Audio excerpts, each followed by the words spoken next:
요한복음 1장 3절에서 5절입니다. 다 같이 합독하겠습니다. 시작. 만물이 그로 말미암아 지은 바 되었으니 지은 것이 하나도 그가 없이는 된 것이 없느니라. 그 안에 생명이 있었으니 이 생명은 사람들의 빛이라. 빛이 어둠에 비치되 어둠이 깨닫지 못하더라. 아멘. 한 주 동안 잘 지내셨죠? 요새 이제 휴가철이 돼가지고 조금 여유를 가지고 이제 왔다 갔다 하니까 오늘 설교도 옛날 얘기로 하나 시작하겠습니다. 어떤 사람이 저 푸른 초원 위에 그림 같은 집을 짓고 잘 살았습니다. 어느 날 들판에서 놀다가 야생 곰을 만났습니다. 이 곰이 배가 고파가지고 사람이라도 잡아먹으려고 쫓아오기 시작합니다. 그래서 부지런히 그냥 도망가다 보니까 옛날 우물이 하나 있어요. 두레박줄을 갖다가 밑으로 내리고 그 줄을 타고 내려가기 시작했습니다. 곰은 이제 피했죠. 밑에까지 내려가려고 보니까 밑에는 커다란 구렁이가 한 마리 또아리를 트고 잡아먹으려고 기다리고 있는 거예요. 그래서 올라가지도 못하고 내려가지도 못하고 이러고 있는데 보니까 쥐란 놈이 한 마리 이렇게 또 오더니 두레박줄 위에서 딱 자리 잡고 앉아가지고 밧줄을 갖다 딱 이제 싹싹 솔기 시작하는 거예요. 자, 이거 진퇴양난에다가 이거 큰일 났습니다. 그죠? 그러고 앉아서 정신없이 이거 어떡하나 그러고 걱정 한참 하고 있는데 어디서 달콤한 냄새가 나가지고 보니까 바로 그 앞에 벽에 벌집이 하나 있는 거예요. 벌집이 있는데 벌은 떠나고 웬일로 거기 벌꿀이 그냥 졸졸 흘러내리고 있는 거예요. 그러니까 맛을 보니 맛있잖아요. 맛있다 보니까 이게 도대체 밑에 구렁이가 있는지 위에 사자가 있는지 뭐 쥐가 쏠고 있는지 다 잊어버리고 이제 그 꿀맛에 취해가지고 벌꿀을 갖다 신나게 이제 먹고 있는 거예요. 자, 어떤 분이 얘기할 때 우리 인생이 이것하고 비슷하다라고 얘기를 합니다. 지금 여러분은 어떤 상황에 놓여 있다고 생각을 하십니까? 세상 일, 바쁜 일을 떠나가지고 주일날 우리가 영적인 일을 생각하는 때, 우리의 다음 생애를 갖다 생각하는 때니까 한번 생각을 찬찬히 해봤으면 좋겠습니다. 어떤 상황에 놓여 있습니까? 위로 올라갈 수 있는 상황입니까? 밖에 나가면은 안전하십니까? 또 밑으로 내려가면은 괜찮으십니까? 자, 쥐가 쏠고 있는데 우리 인생은 어떻습니까? 그냥 매달려 있으면 계속 매달려 있을 수 있는 겁니까? 자, 그런 상황입니다. 그죠? 우리 인생은 정말로 우리가 쥐고 있는 밧줄이 때가 되면 끊어져 가지고 저 구렁이들이 독사들이 우글우글한 바닥으로 떨어져 가지고 끝나는 그런 인생밖에 안 됩니다. 그런 상황에서 여러분은 우리는 무엇을 하고 있고 무엇을 생각하고 있습니까? 어떤 사람은 우리 인생의 문제를 갖다가 죽음에 이르는 병이라고 얘기했습니다. 암이 걸렸다고 슬퍼할 게 아니라 아기가 처음 태어났을 때 슬퍼해야 됩니다. 왜 그렇습니까? 그 아기는 죽을 거니까. 암이 걸려서 죽는 게 아니라 사람이 태어나면 그냥 죽는 겁니다. 모든 인생은 다 죽음을 향해서 가고 있습니다. 때가 되면은 밧줄이 끊어져서 독사의 먹이가 되는 것 같이 우리 인생은 때가 되면은 그냥 끝납니다. 근데 우리의 문제는 뭔가 하면은 그렇게 될 걸 확실히 알고 있으면서도 마치 그렇지 않은 것 같이 행동을 한다. 밑에는 독사가 기다리고 위에서는 쥐가 쏠고 있는 걸 갖다가 분명히 알고 있고 때가 되면 떨어질 거라는 걸 알고 있으면서도 마치 떨어지지 않을 것 같이 신나게 꿀을 먹고 있습니다. 우리 인생은 어디로 가고 있고 우리는 무엇에 취해 있습니까? 지금 여러분이 즐기고 있는 건 뭡니까? 여러분이 기대고 있는 게 뭡니까? 혹시 꿀같이 달콤한 것에 기대가지고 우리 인생의 궁극적인 길을 갖다가 지금 잊어버렸거나 아니면 그냥 무시하고 있는 거 아닙니까? 어떻게 생각하십니까? 정말 냉정히 생각해 보면 우리의 갈 길은 명확하게 정해져 있습니다. 인생이 뭐 길어봤자 100년. 우리 대학교 졸업할 때가 벌써 40년 전인데 어떻게 생각하십니까? 그때부터 지금까지 시간이 굉장히 많이 흘렀습니까? 아니면은 정말로 잠깐 사이에 지나가셨습니까? 우리가 정말로 지혜롭다면은 우리의 지나간 30년, 40년이 금방 흘러갔다고 생각하시면은 그렇게 알고 계시면은 앞으로 올 30년, 40년도 금방 지나갈 거라는 것 갖다가 부인할 수가 없습니다. 그렇죠? 어떻게 부인합니까? 남들이 얘기한 것도 아니고 우리가 벌써 겪은 겁니다. 지나간 30년, 40년 겪었습니다. 벌써. 그것이 정말로 하나님 말씀하시는 것 같이 순간적으로 찰나지간에 흘러가 버렸다는 것도 우리가 잘 알고 있습니다. 그럼에도 불구하고 30년, 40년 후를 위해서 대비하지 않고 다른 일을 갖다 하고 있습니다. 마치 우리가 이 세상에서 영원히 살 것 같이 생각하면서 무엇인가를 갖다 즐기고 있고 무엇인가에 빠져 있습니다. 이것을 안타깝게 여긴 분이 누구십니까? 하나님이십니다. 이것을 안타깝게 여기신 분이 누구십니까? 예수님이십니다. 너 인생아 그렇게 살지 마라. 가다가 금방 죽는다. 또 이것을 안타깝게 생각했던 사람 중에 하나가 사도 요한입니다. 그래서 사도 요한이 이 요한복음에서 설명하려고 하는 게 그런 것입니다. 우리 인생은 과연 어떻게 살아야 될 것인가? 우리가 지금 붙잡고 있는 게 쓸려나가는 동아줄이 아니라 정말로 단단한 동아줄, 절대로 떨어지지 않을게 되려 그러면은 우리가 무슨 생각을 해야 될 것인가 하는 걸 얘기합니다. 그래서 저번 시간에도 얘기했지만 사도 요한이 요한복음을 쓴 이유가 뭐라 그랬습니까? 20장 31절에 너희가 예수께서 하나님 아들 그리스도이심을 믿게 하려 하며 또 너희로 믿고 그 이름을 힘입어 생명을 얻게 하려 함이라 그랬습니다. 너희가 예수를 믿고 예수가 하나님이심을 믿고 영생을 얻게 하려고 내가 이 글을 썼다. 무슨 얘기입니까? 우리가 기대해야 될 것, 우리가 붙잡아야 될 것은 썩은 동아줄이 아니라 이것이다. 이 인생들아, 너희가 그 썩은 밧줄에 매달려 가지고 꿀을 맛있게 먹고 있지 말고 예수님이 새로운 밧줄을 갖다가 하나님이 내려주셨으니까 그거 붙들고 올라봐라. 그리고 그거 붙들고 올라가려고 그러면 어떻게 해야 됩니까? 우선 잡고 있던 썩은 동아줄, 내 앞에 있는 꿀을 갖다 포기하셔야 됩니다. 그러지 않고 이 줄도 붙잡고 저 줄도 붙잡고 꿀도 먹고 있으려고 하면은 그 줄이 붙잡아지지가 않는다. 다른 줄을 잡으려고 그러면은 한 줄은 놔야 된다 하는 얘기입니다. 그런데 우리는 보통 어떻게 합니까? 이 줄도 잡고 있고 저 줄도 잡고 있고 인생의 꿀 같은 맛도 보고 또 여기도 있고 이 생각을 갖다 우리가 보통 하고 있죠. 그래서 우리가 정말로 영생을 얻고 정말로 이 세상에서도 천국을 누리고 살아가려고 하면은 우리가 배워야 되는 것은 사도 요한 말대로 하면 예수님이고 또 그 말에 순종해서 살아가는 것이 중요하다라고 얘기합니다. 요한이 뭐라 그럽니까? 하나님 아들인 예수 그리스도의 의지에서 영생을 얻으라. 그리고 그 예수 그리스도에 대해서 설명하기 위해서 사도 요한이 요한복음을 쓰면서 맨 처음 시작을 예수님은 어떤 분이신가 간단하게 정리해가지고 얘기합니다. 먼저 1, 2절에서 저번 시간에 우리가 본 대로 말씀이신 예수님은 태초 이전부터 이 세상이 생기기 전부터 계신 영원하신 분이다. 정말로 우리가 기댈 만한 분인가를 갖다가 얘기하기 위해서 예수님에 대해서 설명하는데 뭐라고요? 예수님은 태초 이전부터 계신 영원하신 분이다. 그 다음 얘기하시는 게 뭡니까? 말씀이신 예수님은 하나님이다. 태초부터 영원까지 계시는 하나님이다. 자, 기댈 만하냐? 기댈 만하지 않냐? 너희가 잡고 있는 썩은 동아줄, 세상의 재물, 세상의 명예, 세상의 자랑 이런 것하고 비교해서 예수님이 어떠시냐? 우리가 이 말씀을 읽으면서는 그것을 생각해야 됩니다. 내가 과연 기댈 때가 어딘가 생각을 해야 됩니다. 이제 오늘 보는 말씀 3절에서 5절에서는 서너 가지를 더 얘기하고 있습니다. 먼저 3절에서 뭐라고 얘기하고 있습니까? 우리 같이 읽어보겠습니다. 시작.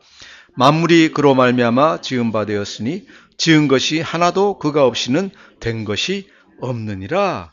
아멘. 만물 그럴 때 여기서 쓰이는 만물이라는 단어는 이 세상에 있는 모든 것들 중에서 하나도 빼지 않고 전부다라는 얘기입니다. 시작부터 끝까지 하나도 빼지 않고 모두 다. 물론 그 안에는 우리도 다 그 안에 포함됩니다. 무슨 얘기입니까? 예수님은 창조자이시고 우리도 그 말씀이신 예수님을 통해서 지으심을 받았다. 그가 우리를 지으셨다. 이 말씀은 성경 전체를 통해서 나타난 거기 때문에 제가 다른 성경 가지고 구태여 더 이상 설명할 필요가 없습니다. 무슨 얘기입니까? 예를 들어 스마트폰, 갤럭시는 삼성에서 만든 것 같이 우리는 예수님이 만드셨다. 하나님이 만드셨다. 그 삼성에서 나온 갤럭시를 갖다 쓰다가 고장나면 어떻게 해야 됩니까? 슬슬 고치십니까? 어디로 가십니까? 삼성 AS 센터로 가져가셔야 됩니다. 우리가 쓰다가 고장나면 어떻게 해야 됩니까? 하나님께로 가야 됩니다. 하나님이 보내주신 의사들하고 조금 상의하다가 안 되면은 궁극적으로는 하나님한테 가야 됩니다. 우리 인생이 살다가 죽을 것 같으면 어떻게 해야 됩니까? 영원히 살려면 어떻게 해야 됩니까? 하나님께 가야 됩니다. 갤럭시를 어떻게 하면 가장 잘 쓸 수 있습니까? 삼성에 물어봐야 됩니다. 인생이 어떻게 하면 가장 잘 살 수 있을까요?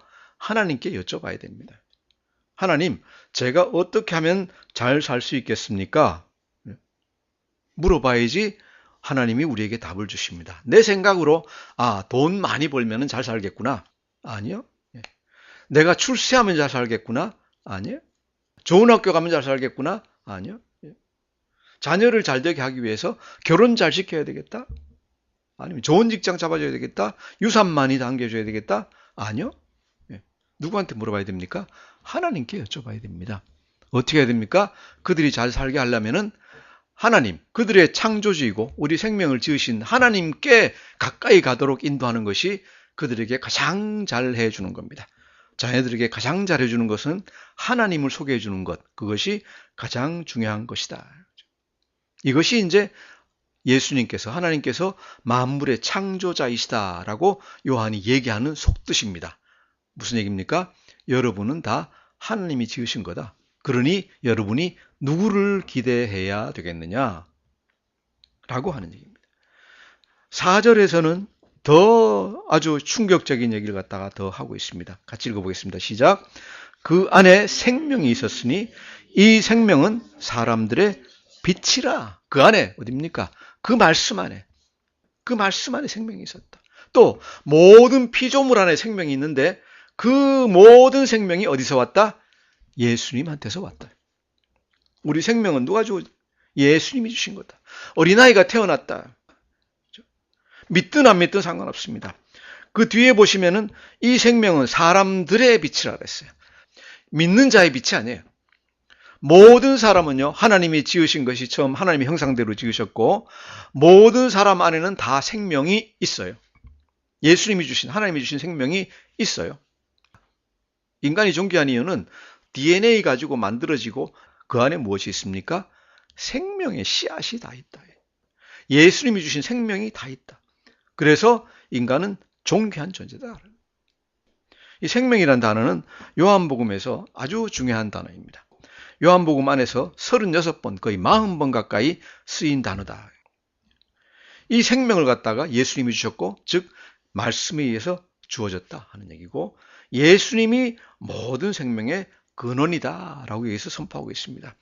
이 지금 요한복음 1장 1절에서 18절이 요한복음 서론이기 때문에 이 말씀이 뒤에 가서는 쭉 풀어져 가지고 다시 설명이 됩니다. 뭐라고 되어 있습니까?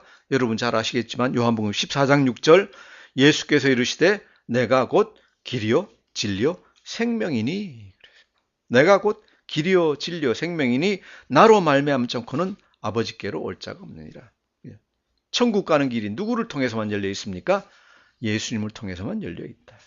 우리는 보통 생각할 때 천국 가는 것 어디로 가든지 간에 잘만 가면 될 거 아니냐라고 생각을 하는데, 이 말씀 예수님이 선포하신 것은 분명히 천국 가는 것은 나를 통하지 않고서는 올 수가 없다라고 선언을 하고 계십니다.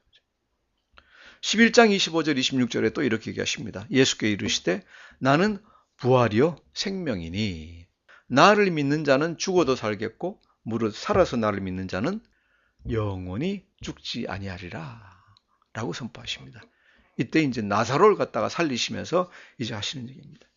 무슨 얘기입니까?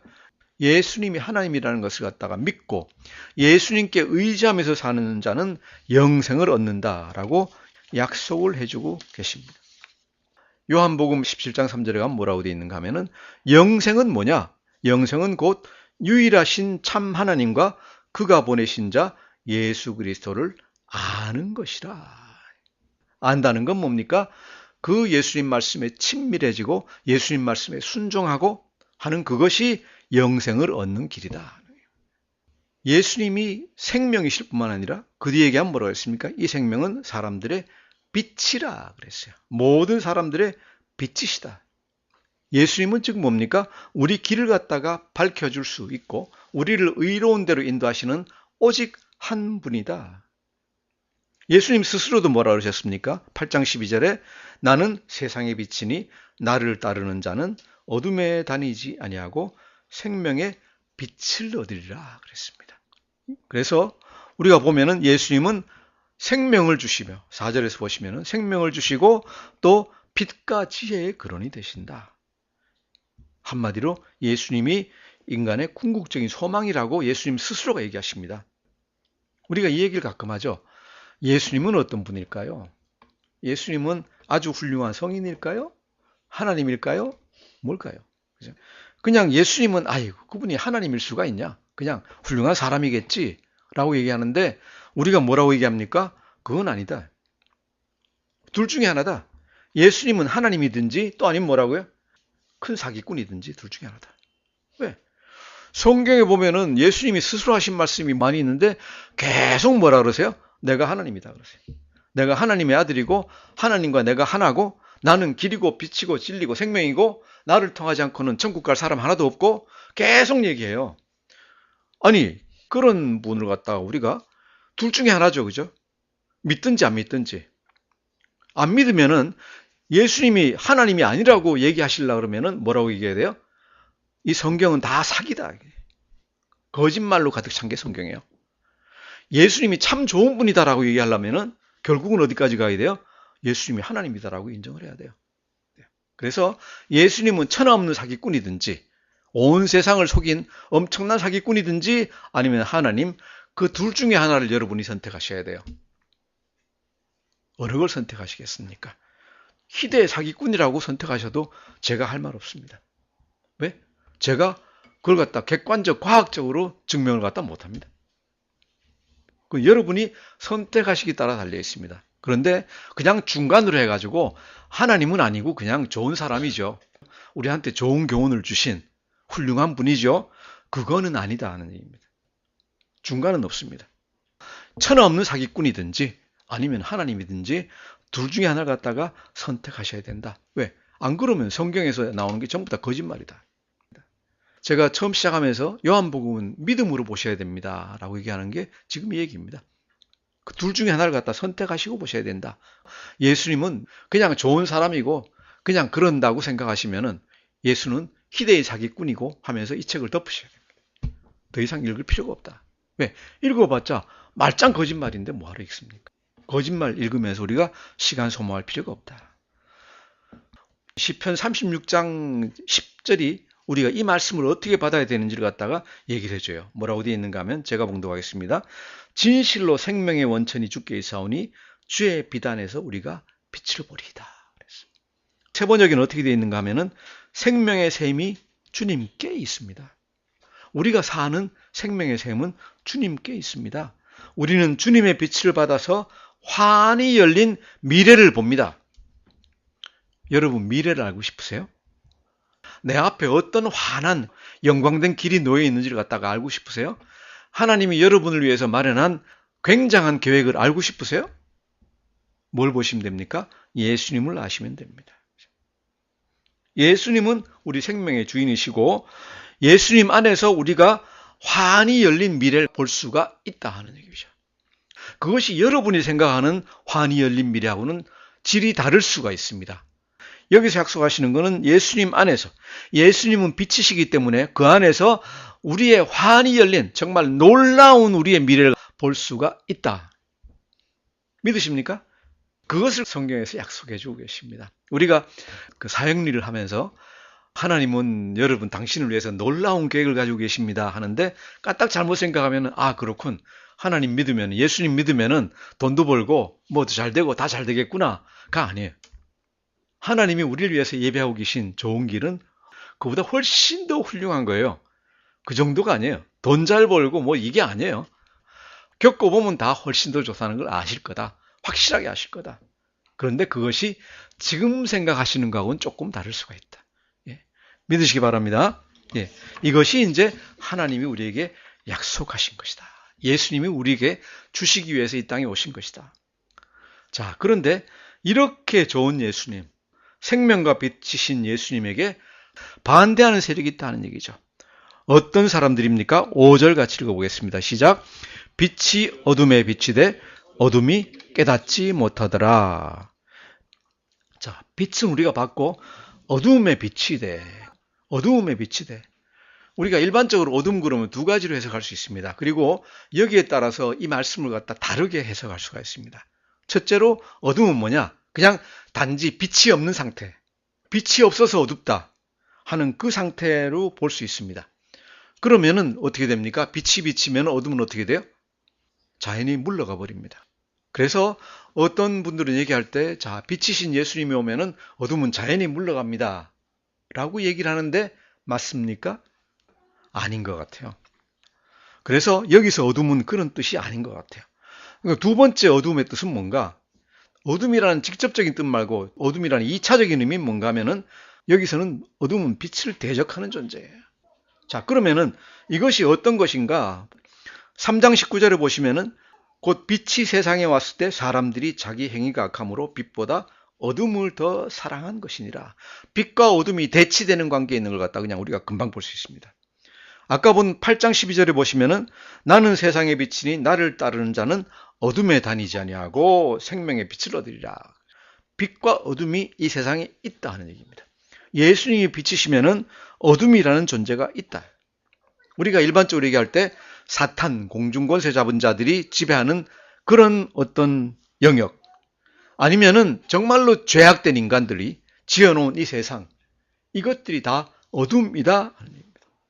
8장 12절에서 나를 따르는 자는 어둠에 다니지 아니하고 한 것은 영적인 의미도 있고 이 세상 안에서 어떤 의미도 이제 가지고 있습니다. 자, 그래서 예수님이 빛으로 오셔가지고 빛으로 오셔서 어둠을 물리치신다 하는 건 뭔가 하면은 단순히 그냥 빛이 환하게 비쳐가지고 어둠 없어져라 그러는 게 아니에요. 그죠? 어두운 방에 전등을 켜가지고 어둠을 없애는 게 아니다. 어둠 속에서 우리를 끄집어내가지고 딴 데로 옮겨주신다 하는 그런 뜻이 된다는 얘기죠. 성경에서는 골로새서에서 이걸 자세하게 얘기하고 있습니다. 우리가 골로새서를 한번 같이 읽어보겠습니다. 1장 12절에서 14절까지 같이 한번 읽어보겠습니다. 찾으셨으면 같이 읽겠습니다. 시작. 우리로 하여금 빛 가운데서 성도의 기업에 부분을 얻기에 합당하게 하신 아버지께 감사하게 하시기를 원하노라.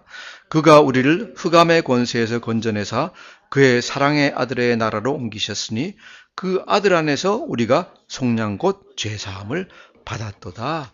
아멘. 뭐라 그랬습니까? 우리로 하여금 빛 가운데서 기업을 얻게 하셨다. 빛 가운데서 우리가 뭔가 갖다 얻을 수 있게 하셨다. 그리고 13절 보시면 우리를 어떻게 어디에서 흑암의 권세에서 건져내사 사랑의 아들의 나라로 옮기셨다. 사랑의 아들의 나라가 뭐가 있는답니까? 12절인 대로 빛 가운데서 빛 가운데 있는 사랑의 나라로 옮기셨다. 그래서 흑암과 어두움과 빛은 대치되는 존재다. 그리고 그 옮기셨다는 얘기가 무슨 얘기냐? 14절 나오는 것 같이 그 아들 안에서 우리가 구속 곧 죄사함을 받았다. 우리가 얘기하는 일반적으로 얘기하는 구원입니다. 흑암에서 어두움에서 우리를 갖다 건져서 빛이신 그의 아들의 사랑의 나라로 옮겨주시는 것, 이것이 곧 구원이다 하는 얘기입니다. 이것이 우리가 예수님을 영접하고 예수 우리의 구주로 맞아들이는 일이 우리가 흑암의 나라에서 사탄의 흑암의 나라에서 빛의 나라 하나님의 아들의 사랑의 나라로 옮겨지는 것, 이것이 우리가 구원받는 것이다 하는 얘기입니다. 자, 그래서 우리가 이제 어둠과 빛이 뭔가 하는 걸 갖다가 봤습니다. 그 다음 5절 보시면은 어둠이 깨닫지 못하더라. 그게 조금 이상해요. 그죠? 어둠이 깨닫지 못하더라. 이게 도대체 무슨 얘기인가? 영어 성경을 갖다가 보시면은 NIV 성경, 새 국제 번역은 understand로 번역을 해요. 그래서 깨닫지 못하더라고 하는데 다른 많은 성경들은 NASB나 킹제임스나 아니면 RSV나 보면은 전부 다 이걸 overcome이라고 얘기해요. 우리는 극복하고 승리한다 뭐 이런 건데 그래서 영어로 the darkness did not overcome it. 이걸 갖다가 다른 말로 하면은 이기지 못한다. 빛이 어둠에 비치되 어둠이 이기지 못하더라. 어둠이 빛을 갖다가 절대로 이기지 못한다. 자, 그러면은 이렇게 번역하는 게 이유가 있습니까? 우리가 성경에서 이 말씀이 어떤 뜻일까를 정확하게 알기 위해서는 같은 단어가 쓰인 것을 갖다가 여기저기 살펴보면 됩니다. 먼저 이제 한글로 이렇게 깨닫지 못한다 하고 비슷한 게 어디 나오는가 하면 1장 10절에 바로 뒤에 나옵니다. 그죠?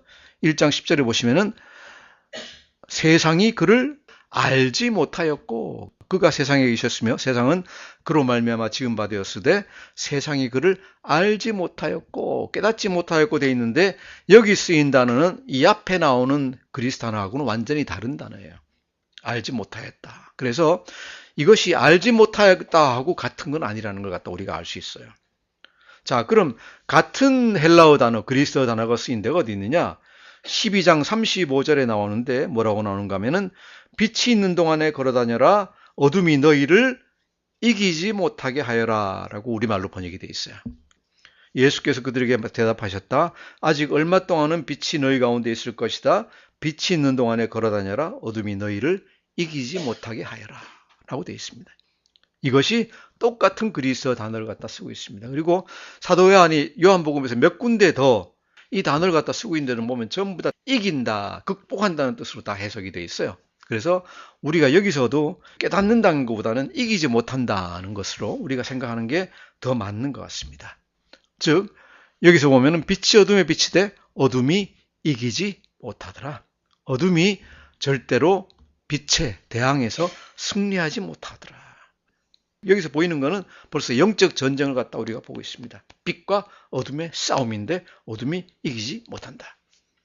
자, 근데 이거는요, 요한복음에서만 얘기하고 있는 게 아니라 성경 제일 앞에부터 얘기하는 거예요. 어디에? 창세기 3장 15절 가면은 딱 나옵니다. 하나님이 아담이 범죄하고 난 다음에 뱀에게 얘기할 때 여자의 후손, 하와의 후손은 내 머리를 상하게 할 것이요. 머리 상하게 되면 어떻게 됩니까? 머리가 깨지면 죽어버립니다. 너는 그의 발꿈치를 상하게 할 것이니라. 하지만 죽으면서 발꿈치는 물어요. 여자의 후손도 상한다. 우리가 그냥 설명하면은 여기서 여자의 후손을 누구로 생각하는가 하면은 예수님이다.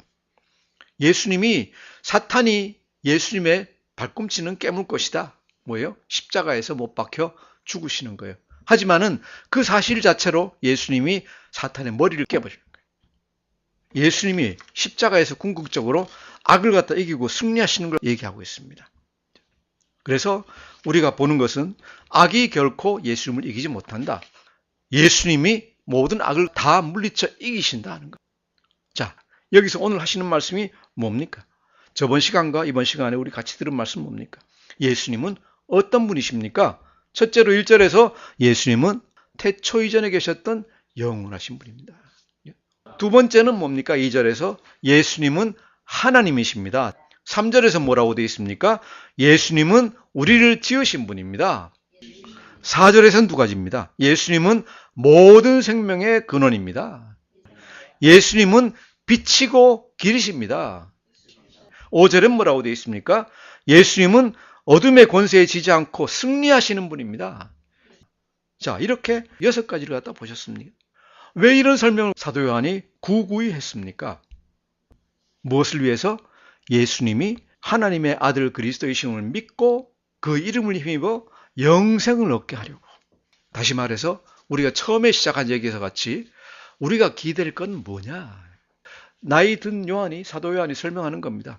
여러분이 뭐에 기대서 이 인생을 살아가실 겁니까?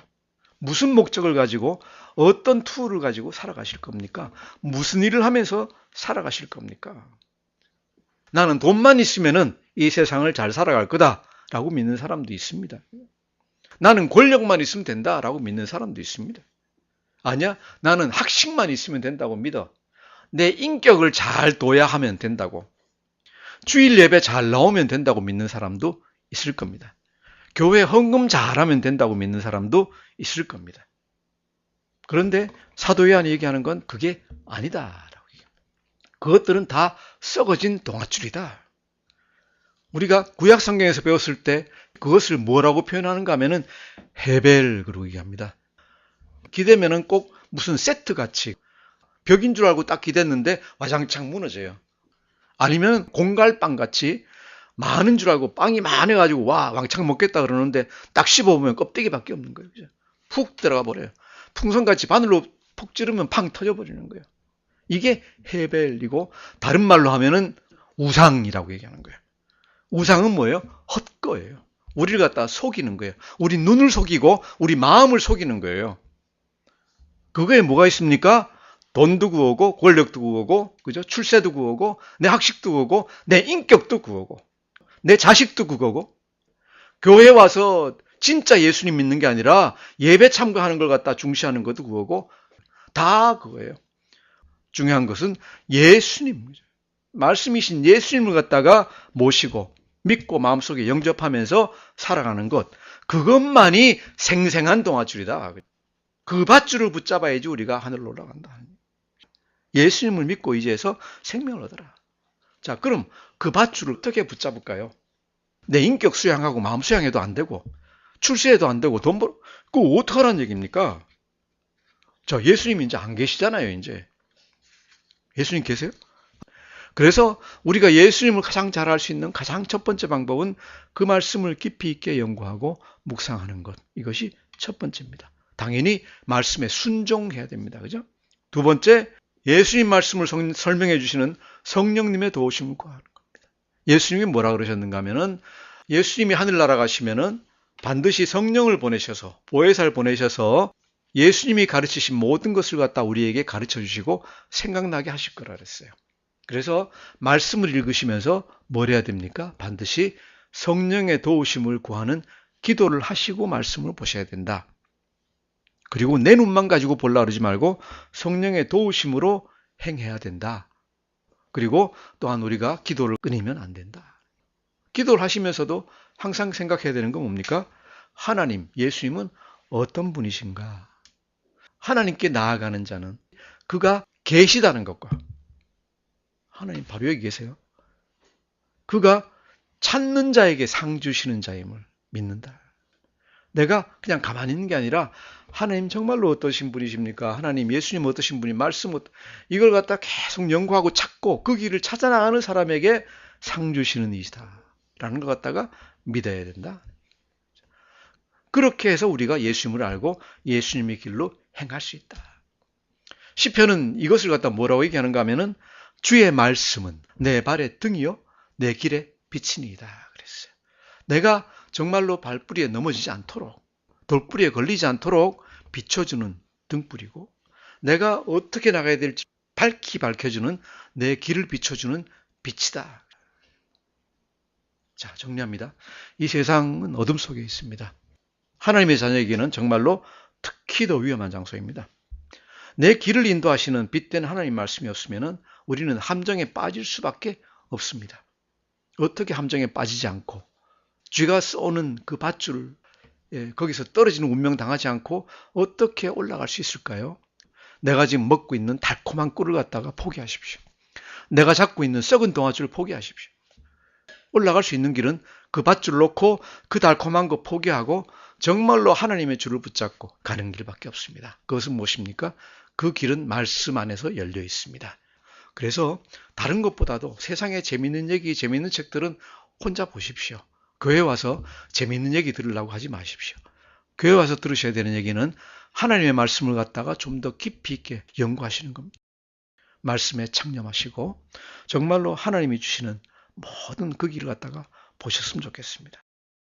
이 자리에서 아직까지 예수님을 진정으로 주로 영접하지 않은 분이 혹시 있다고 하면은 예수님을 갖다가 정말 내 주로 영접을 하고 그래서 구원을 받고 흑암의 나라에서 하나님의 사랑의 아들의 나라로 옮겨가시고 모든 믿는 분들은 예수님 말씀 의지해서 순종해서 살아갈 때 이 세상에서 또 죽고 나서도 정말로 복된 천국에서 다 즐겁게 사시게 될 줄 믿고 축원합니다. 기도하겠습니다.